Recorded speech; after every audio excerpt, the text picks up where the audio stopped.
Ma nistgħux nitfgħu il-pis ta' żieda fil-prezzijiet tal-enerġija fuq in-nies.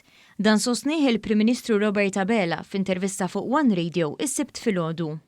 U aħna bħala gvern x'għamilna tul pandemija kollha rajna illi kif għamilna f'dawn l-aħħar snin inżommu il-kontijiet kif kienu. Mhux nolluhom kif sfortunatament kellhom jagħmlu pajjiżi oħrajn u nafu li f'pajjiżna aħna illum il-ġurnata tingawdu fost l-orħos kontijiet fl-Ewropa u dan ilna nirnexxilna nagħmluh għal dal-aħħar snin. Dr. Abela spjega kif iż-żieda fil-prezzijiet tal-enerġija u l-fuel hija sitwazzjoni li qed tħasseb lil kull mexxej, anke fil-kuntest li d-dinja bħalissa tinsab ħierġa minn pandemija.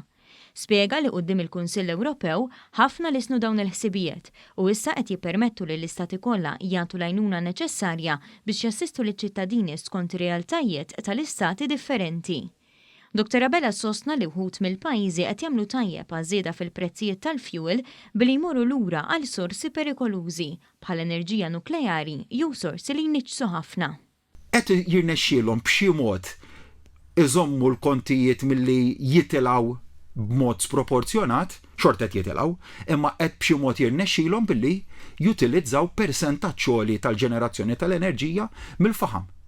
Dwar il-pandemija, l-Prim Ministru kellu appell b'saħħtu biex kull min jirċievi appuntament għad-doża addizzjonali imur.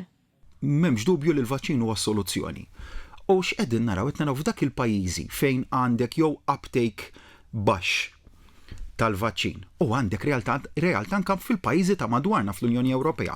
Madwar il-mejda tal-Kunsill kont qed nitkellem ma' sħabi mexxej oħrajn fejn jgħidulek hemm realtà f'pajjiżhom li n-nies għal numru ta' raġunijiet ma jridux jieħdu l-vaċċin. U l-konsegwenzi mhumiex żgħar. Il-Prim Ministru tkellem ukoll dwar l-isfida tat-tibdil fil-klima.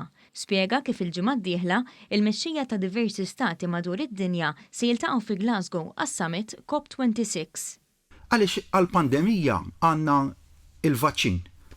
Għandna l-aqwa għodda l-vaċċin biex nilqgħu għaliha, imma meta titkellem fuq kif se nibdlu din il-kwistjoni tat-tibdil fil-klima, fuq kif se nilqgħu se nimxu lejn il-decarbonization, fuq kif se nagħmlu dak il-bidliet kollha li jridu jsiru biex innaqsu l-emissjonijiet u ma jkollniex il-global warming li qegħdin naraw. Hemmhekk hemm numru ta' miżuri li jridu jittieħdu. Hawnhekk fakkar kif fil-pjan tal-kupru il-Kummissjoni tatna 320 miljun euro li 54% minnhom se jmorru għal miżuri aktar ambjentali, fosthom l-elettrifikazzjoni tal-flotta tat-trasport pubbliku.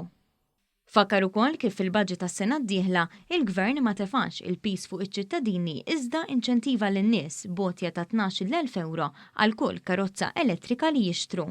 Kif issir il-qalba?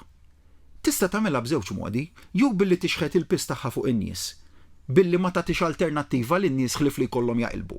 U kif tagħmilha din? Kif kien jagħmilha żgur li kieku kien gvern nazzjonalista jtimexxi l-pajjiż illum, billi jżid il-pis taxxa ta' reġistrazzjoni, liċenzja ta' triq fuq il-vetturi li qed jintużaw illum u li kienu jintużaw dari. Aħna morna bil-kontra. Aħna tajna inċentiv lin-nies ta' 12,000 euro.